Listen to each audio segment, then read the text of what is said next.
time we're looking at putting the shelves in. This was quite a lot of fun actually, so I hope you enjoy it and I hope you get something out of it.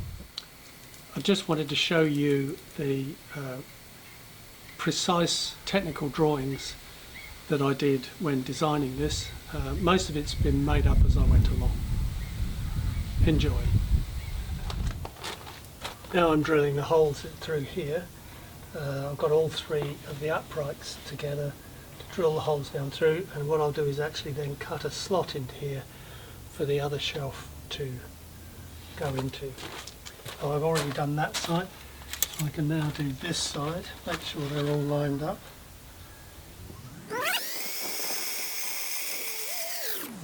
Then as soon as you see anything coming out the other side, you turn it over so that you don't rip the wood around too much. We're drilling through the other side. There we go.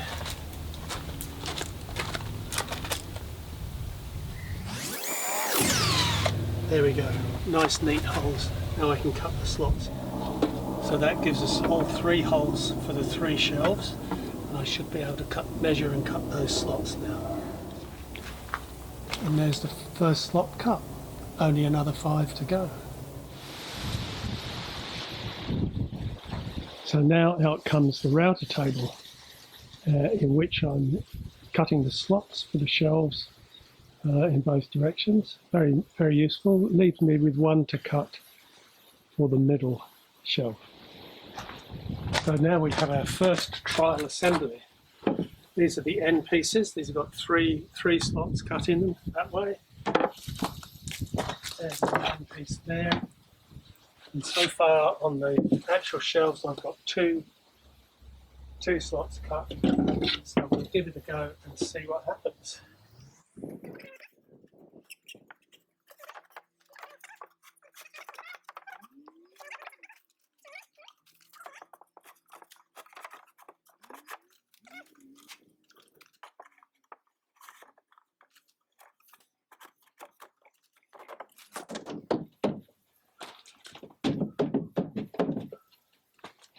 There we are. Looks like it's going to work.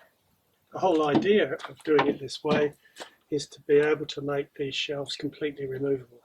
So you only need to put them in when you go away camping.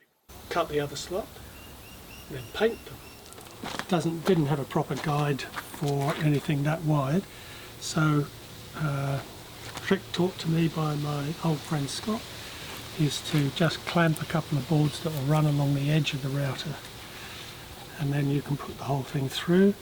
The router bit I've got in this particular case was big enough to go through all three shelves at once, which was very handy, and it did a very good job, I have to say.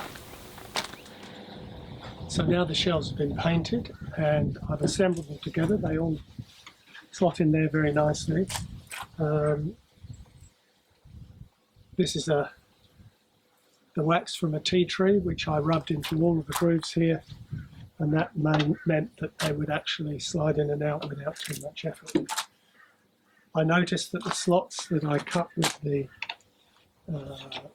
skill saw, as against the slots that I cut with the router slots are much tidier fitting than the ones I did with the skill saw. If I was being fussy, I'd be tempted to redo the three uprights using the router instead of the skill saw. But there we are. Now is only time to try it in the car. We'll see how it goes. Now we have a first attempt at lining it up to see what it looks like inside. Actually looks like it's going to fit beautifully. There's enough room here. This was important because of this fridge has a lid that opens like that there's enough room there to get the lid of the fridge off. Got it propped up at the moment, various bits of wood and an old esky, but that looks like it's just about in the right place. So the next thing to do is to start putting hinges on. Now comes the big test. These are all detachable hinges, so I pop them onto this one, pop them onto that one, and with a bit of luck, wow, look at that. it worked. So there we are, we got all three of the slots in. This one's got left-hand hinges in, the other two got right. And we can try, and there we go, we can slide one of the shelves in. Can be really daring and see if we can get another one in.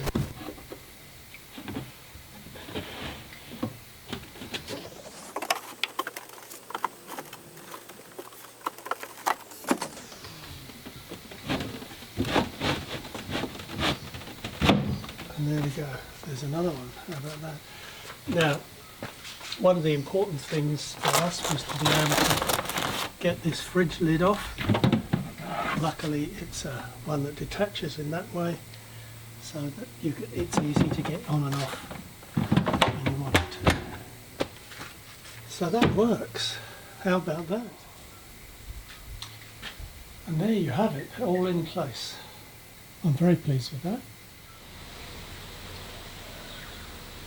I could see that this was going to need a bit more stiffening at the back here, so what I decided to do was I bought one of these little three-way things and some anodized aluminium, and I can use, buying a slightly longer bolt than the standard one that was in there, I can use the hole that was for the back seat there, and I can use that to screw that in there, and then I can put this piece here up there, which will give it the extra stiffness, and I'll put one the other side as well. I've marked this up now, so I'll drill holes in there and then put self-tapping screws in from the other side. That's the first one in place. Definitely really improved the stiffness of that. That'll be good. So all I've got to do is put the other one in. That's both sides done now.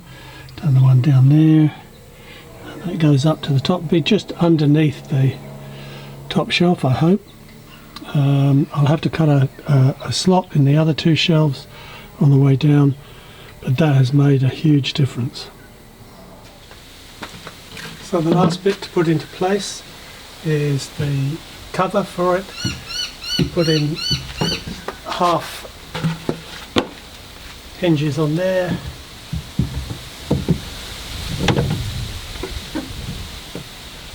And with a bit of luck, on she goes. Ta-da! A shelf. This will close up. I'll put a press button catch up there. That'll leave a couple of little shelf areas at the top for odds and ends. And there we go. Very pleased with that. So just tidied up a few things. Put some trim along here. These hook very conveniently up onto these points here. Put some trim up on there. A bit of melamine on here. It's a bit of better wearing surface than the paint, I hope. This just will go up to here, and I'll put a bit of Velcro there just to pop it on. These things here are the things that framers use to stop pictures going against the wall. So that's just about it. The whole thing will go in and out in about 5 minutes. I hope you enjoyed it. And if you did, how about giving me a like?